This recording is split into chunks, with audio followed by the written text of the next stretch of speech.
好多人都有帶佛牌嘅習慣。嚟泰國玩去廟請牌，想包學去邊度好呢？最容易去嘅梗係 MBK， 但係始終係遊客區，價錢比較貴，有時佢單多未必一日可以攞到添。其實曼谷都有好多街檔仔係有得包佛牌學嘅，但係地點就可能要花時間去揾下啦。其實去佛牌市場或者商場都係幾好嘅選擇，因為喺等嘅時候你都仲有啲地方可以去下，例如大皇宮附近嘅佛牌市場塔帕鎮，商場就可以去 Pontiep Amowen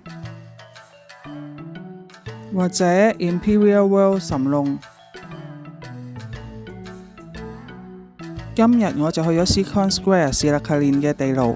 個師傅都好快手，包2磚牌用咗個半鐘，普通透明防水殼150銖，有顏色邊就180銖，價錢都好合理，起碼唔使嘥車錢去其他區先啦。大家記住 like 同 share 同 subscribe 我嘅 channel啊！